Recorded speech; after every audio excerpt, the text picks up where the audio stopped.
Nowadays, when people think of video companies that you collect for genre, most of the time the names that are going to come to your mind are Snap, Severin, Screen Factory is going to be the top one on your list, along with Arrow.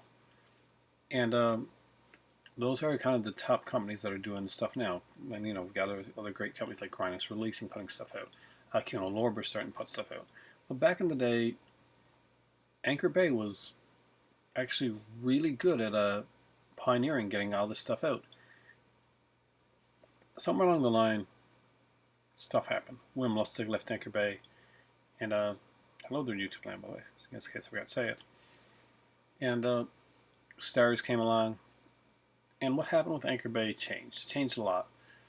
But in honor of the time when Anchor Bay was a really, really well done, really kick-ass company, I thought I'd come on here and I'd highlight 4 Anchor Bay releases that deserve to get props, because it shows you exactly that there was a time when Anchor Bay was a really good company that put out stuff that you really, really had to get.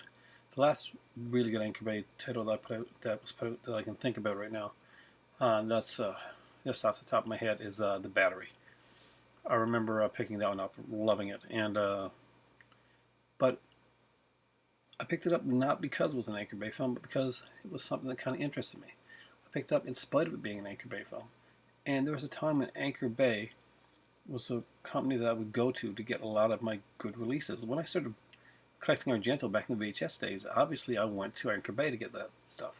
When I started collecting a lot of my other companies, like Evil Dead and Halloween, I remember standing in line to get that Halloween 2 VHS set with the keychain. It was like orange colored VHS with this black outer case. We just, like, when you moved it, you kind of see Michael Myers' face on it. It was really cool. And I waited in line for like a while to get that, only to find out that it had sold out, and I had to wait a week later to get a copy. And I was kind of worried because these things were limited.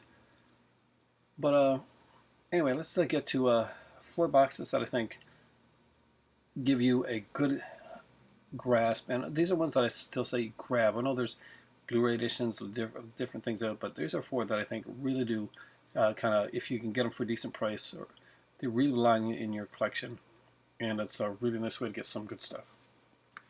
First off, if you haven't seen much Herzog before, then this probably is the box set to start with. There's a couple out there, and this one is actually my favorite. It's the Herzog Kinski box set. And you wouldn't know until you looked at the bottom that it actually was Anchor Bay. But they put out a wicked set, so let's open it up here. First thing you notice when you open the set is Film Legacy. It's this it's a book, and it's got like little write-ups on all the films. Nothing overtly huge, but some interesting stuff. And when I bought this set, I bought it for 2 movies, and I'll tell you which ones they are as I go along. But so we start out, and we got, of course, the Wrath of God. A lot of these cases are these kind of slimline cases, and they have features on these. These are like, this one unfortunately was like was in a full frame, which kind of surprised me. Yeah, but that audio commentary, just real cool to have. The other neat thing is that sort of, I guess, wouldn't say it had another cover, but it just had kind of a neat way to showcase the film much better than this here. So if you didn't mind having the chapters selection on the outside, you could actually switch it around almost like it's another cover.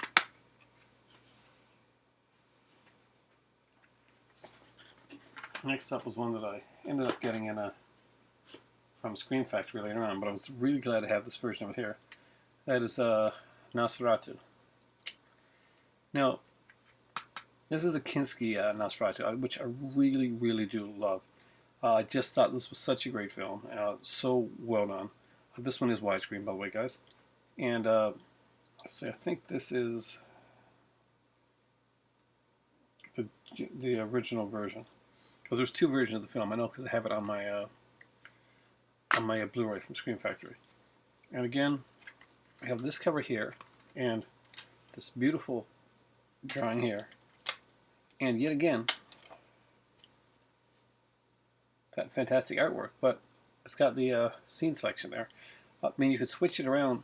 It was kind of, what's the word? It was kind of like, kind of dallying with the whole aspect of doing, doing alternate cover, but not quite going all the way there. And again, this one had audio commentary on it, had a just small 30-minute making of, and of course it was in its original German language with optional English subtitles. In case I didn't mention, the other one also had commentary as well, and theatrical trailers, stuff like that. That was when Nosferatu was one of the 2 movies that I actually grabbed this one for.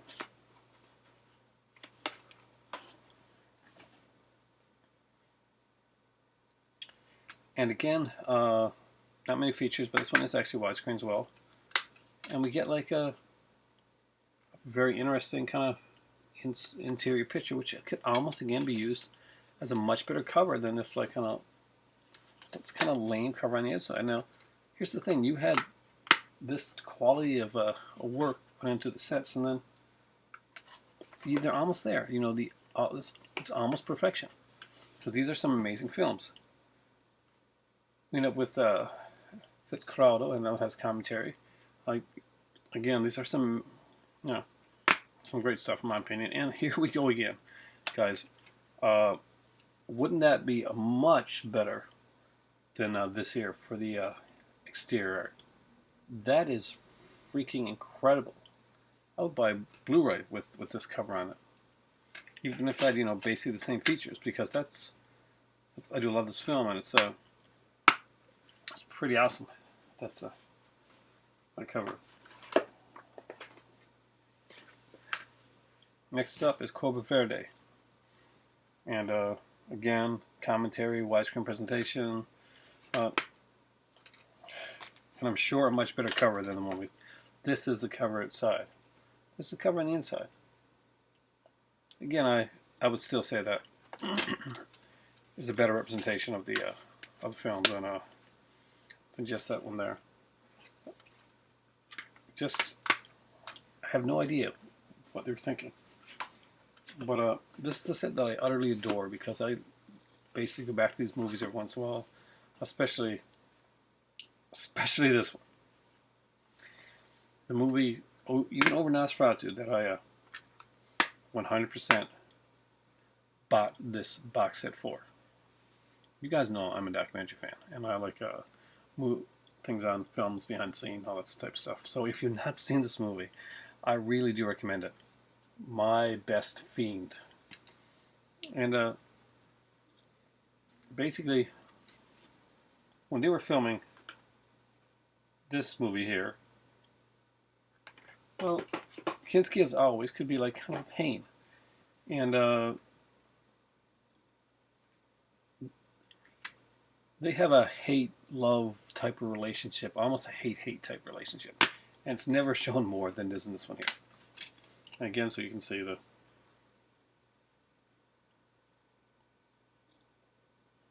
And I still think that some of this was actually kind of played up. It felt that way.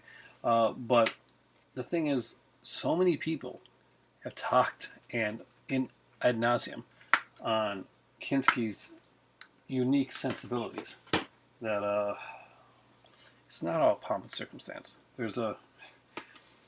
He's an unusual character. So you got it, and it comes in like this. But then I got this for under $20 when I picked it up. I'm not sure how much this runs for right now, but at the time I got it was on sale at H&V for under $20, and that's pretty damn good for a Herzog Kinski set. Now there is a great Screen Factory set out there that some Blu-ray, got a lot more of his movies as well. But if you're just getting into to Herzog, if you're not quite sure if this is a great way to like dip your toe into stuff and see if it's actually going to be something you like before you go out and buy like a really pricey box set, because sometimes it's good to know, because what's maybe kind of groovy for me may not exactly be the something that you're going to get into, and that's because we all have differing opinions, different styles, different tastes. My better half, as classic as Ingmar Bergman is, she'd rather not. She just like, I can feel comfortable saying, she said to me one night, really not into it. And that's the thing, to each their own on what you like. And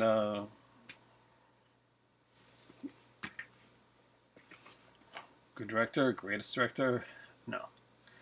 But that's neither here nor there. That's my opinion. That was like her opinion. But again, that's why it's good to basically, if you find a director you don't know, get something smaller before you go and like just delve into like a huge box set. If you've never watched a Fulci film before, or a Bava film, or an Argento film, look around and see like which one looks to be kind of your taste, and go for that. Don't like really just go out and just grab all of them.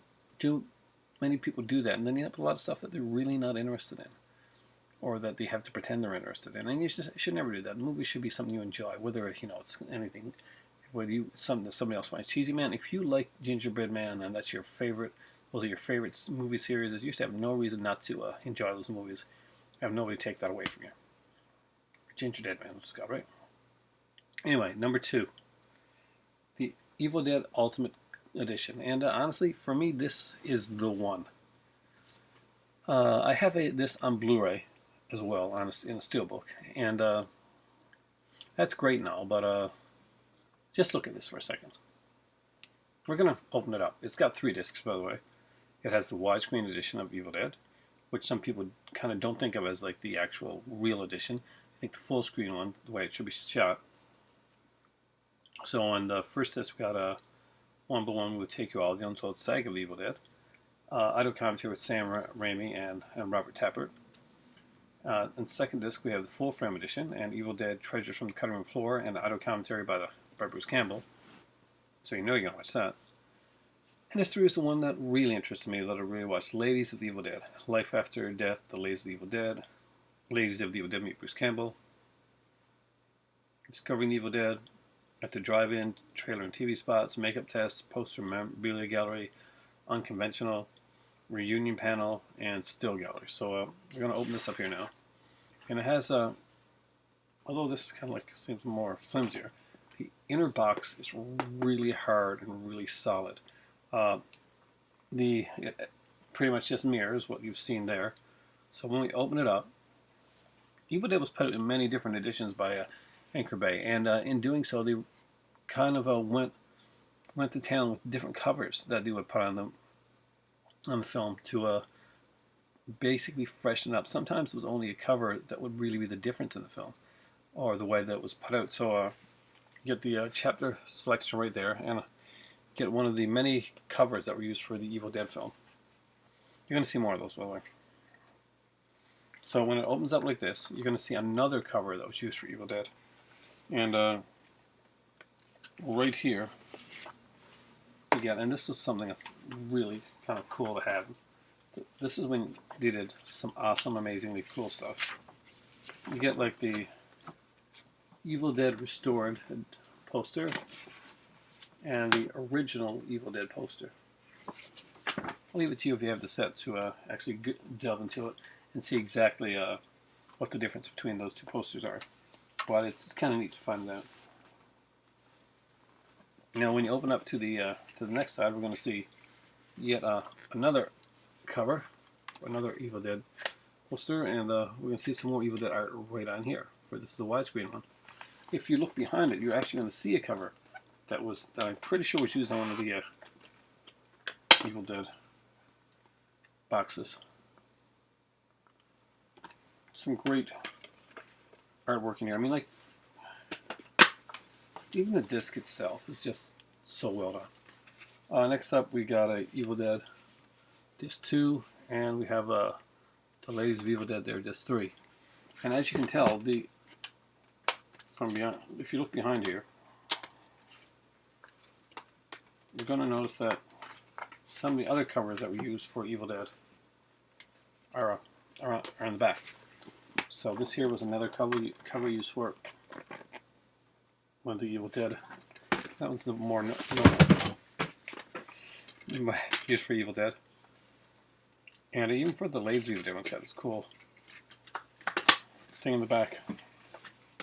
So look at. So there we have the nice legs.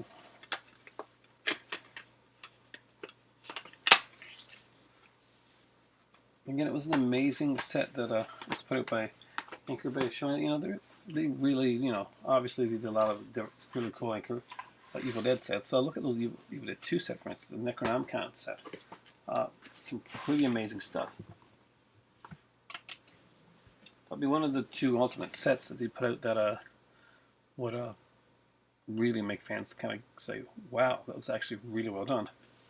The other one set that they put out that would actually make fans go, wow, this is really well done. It's this little set here called Dawn of the Dead, the Ultimate Edition. You can pick up there's many different Blu-ray editions of this, but for me, this is the Ultimate Edition. I never did get the Arrow one that was out there, and here it's an amazing set. But there's just some great stuff on here that you can't ignore. Disc 1 has a US theatrical version. We got audio commentary with Ramiro Savani and assistant director Chris Romero. It's done. And moderated by DVD producer Perry Martin. We have theatrical trailers, TV spots, radio spots, posters, and advertising galleries, comic book preview, and George A. Romero bio. The second disc has an extended version of the film with producer Richard Rubenstein and Perry Martin on commentary. We have a Monroe Mall commercial, behind-the-scenes photo gallery, memorabilia gallery, production stills, and presented in its original mono sound. Disc 3 gives us the Argento cut, basically the European version, an audio commentary with actors David MG, Ken Foray, Scott H. Renger, I'm not getting these names right probably, and Galen Ross. We have international theatrical trailers, UK TV spots, international lobby cards, international posters, international press book, home video and soundtrack artwork, a Dario Argento bio. That's not all. Then we have disc 4, which is the documentaries. The Dead Will Walk Again, an all-new documentary that was done just for the set. And we have Roy Frumkis, one of the many versions of Roy Frumkis to document the dead. My good friend Toddy Walnuts was actually the very first person to send me something on here. And I was really blown away that somebody would actually take the time to send something out to me. And what he sent me was I didn't even know it existed. It was a Blu-ray of a document the Evil Dead, and it had its original version on there. It was and a new updated version, which is really cool. So something I really care a lot about. Also, an on-set home movies were on here with audio commentary from zombie extra Robert Langer, and a Monroe Mall tour, basically, from Ken Frey. So when you open this one up here, get the one of the classic pictures. But here's one of the most classic things, since it's very much a spoiler for the film. You'll see some more zombies, some great artwork here. Well, not artwork, great stills. And I love this. When there's no more room in hell, the dead will walk the earth. Which I'm pretty sure was on a Fulci film. So, just saying. Probably first. Here you see Romero. Oh, not here. Here. So,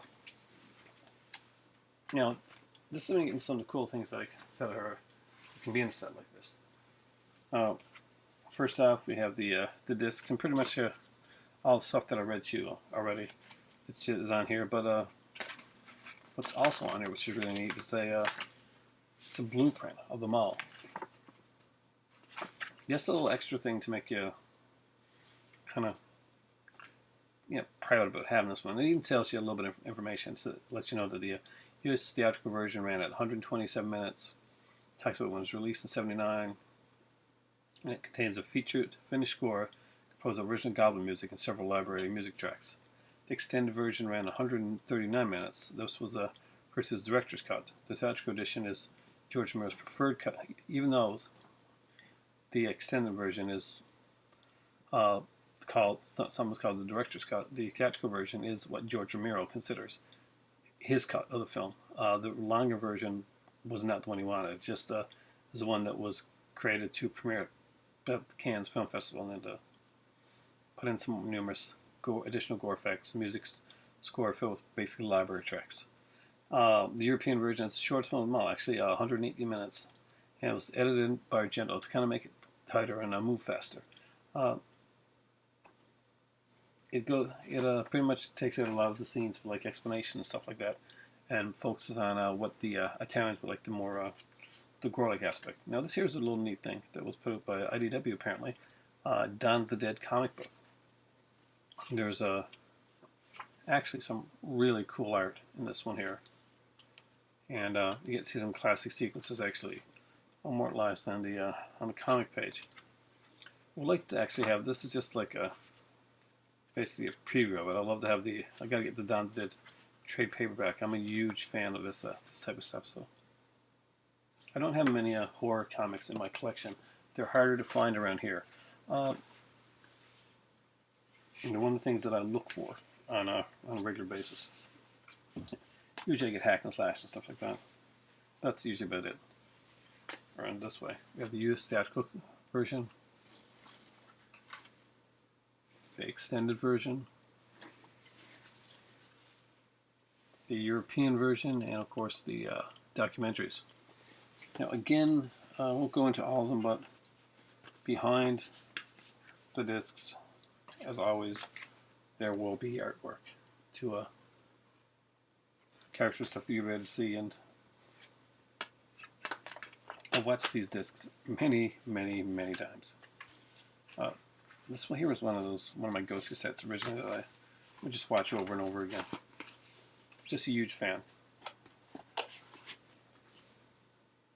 And last but not least, there was a time when I didn't have much of the Bava stuff. I didn't have any of the stuff that came out from the Arrow. Arrow did such an amazing work on Bava stuff that you tend to forget that Anchor Bay did really promote Bava and put out some really cool box sets. Put out 2 actually, and of which I have one up actually. I have volume 2, and it has some. This is a cool way to like introduce yourself to many different styles of Bava's work. So this one here is volume 2. It's Least in the Devil, House of Exorcism. It's basically both cuts of that film. A Bay of Blood, Baron Blood, Kidnapped, otherwise in Rabbit of course. Roy Colt and the Winchester Jack, $5 for an August Moon, and 4 Times a Night. Very, very different films. This opens up kind of like the Werner Herzog. You get to see like some poster right here. And we'll just look at these really quickly. This one here is Bay of Blood. A couple cool posters for it. This one has an audio commentary with Tim Lucas. Some radio spots and a still gallery. As you know, I've upgraded to all these here, but I've never gotten rid of these because I just find these editions to be just amazing. It's a very sexy box set. On the inside, we can see the disc right there. Poster inside, Bava's face.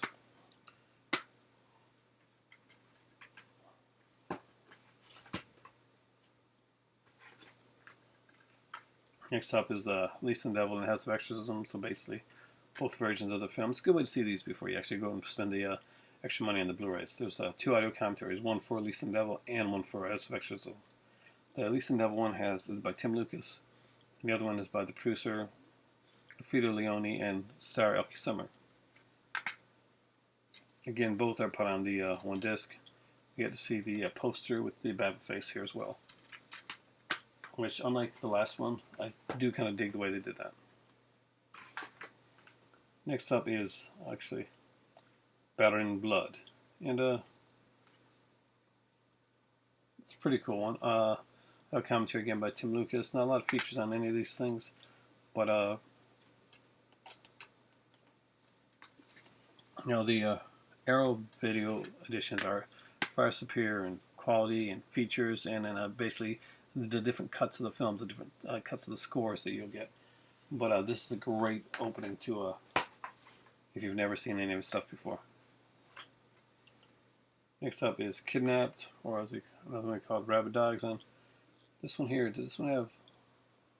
Yeah, this one had both the finished version known as Kidnapped and the original one, Rabid Dogs,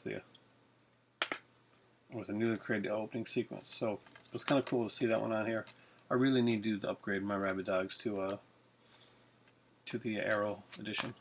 and I will do that down the road. But this one again just has commentary, and actually no, it's got an end of the road, making rabid dogs kidnapped. So I've never really checked that out. I don't think.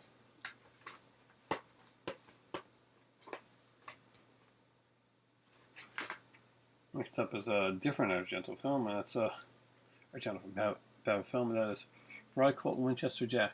It's a western that he did. It has a Britt Halsey in it. I don't know if you're familiar, but he's been in a few things. And again, it's a spaghetti western by Bava.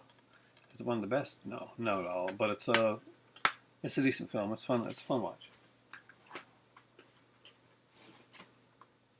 The next one is a kind of it's a double feature. That's $5 for an August Moon, which is kind of a giallo-ish type of thing, kind of a murder mystery one, and 4 Times at Night, which is actually Mary Bav's only kind of sex comedy. They're both on a double-sided disc, which is kind of a bummer there. But there's no real features on this. But if you're a giallo fan, then and you want to know a reason to pick up $5 for an August Moon, well, Edwidge Finch, and just saying that name alone, that'll make you pick it up. Brett Halsey, of course, was in the Western. He was also in this one here, 4 Times a Night, which is different. And former Miss Italy, Dianello Giordano. So it's a Rashomon's inspired movie. So check that one out. But those are some different stuff that Anchor Bay put out. So Anchor Bay is not always the way they are right now. So if you're just getting collecting and stuff, and you're enjoying Screen Factory and you're enjoying the Arrows, which hopefully you are, because they put out some amazing stuff. Just know that there were companies that pioneered this, and Anchor Bay was one of them. And they had a lot of great stuff. Even the VHS stuff was great. I'd love to be able to show you guys some of their original Anchor Bay VHS stuff, but I don't have any of that anymore. I actually have very little Anchor Bay on VHS, which is a shame. If I ever see them out in Earth with those awesome clamshell cases, especially the D'Argento collection and stuff like that, I'll definitely pick them up again. I remember buying them back in the day, spending like $20 to $25 per VHS one just to grab like some see Phenomenon for the first time in the way that it should be seen. And it was the best quality you could get at the time. And it's just such an amazing thing. You'd open it up, you'd slip out the cover, the inside cover, because you knew there's going to be writing on the inside of it, like to tell you a little bit of the movie. And this is kind of like precursor to the booklets and stuff we get later on. But at that time, it was just such an amazing feeling to get that. It was kind of like when you're at a store and you're grabbing like some Anchor Bay, whether it be like one of their Hammer collection, because they started bringing Hammer as well, and brought Hammer over here, or it was one of your Argento ones, and you looked over and you saw somebody else, and they're like buying or picking up some Anchor Bay back in the early day.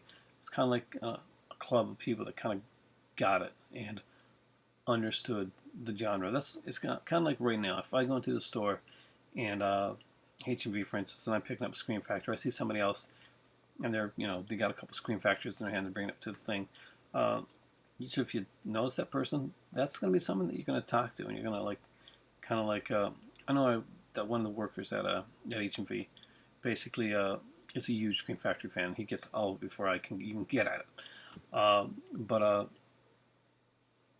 basically, I never spoke to the guy like for the longest time, and I was picking up a couple Screen Factories, and he actually was wondering about one of them, because he picked up a few and he wasn't sure if the one that I was picking up was one that he should pick up or not. So we talked about it for a while, and since then we've had like long conversations, basically on Screen Factory and some of the releases that are coming out there. And it's really good to meet people like that, and it's a great way to like almost get that camaraderie, that kinship. And it's how you find it. It's like that's why it's so sad when you see everything going like online, and people you just can order from away. And here's the thing: I love the Arrow sales and the Criterion sales and the Screen Factories, like Shocktober sales and all that.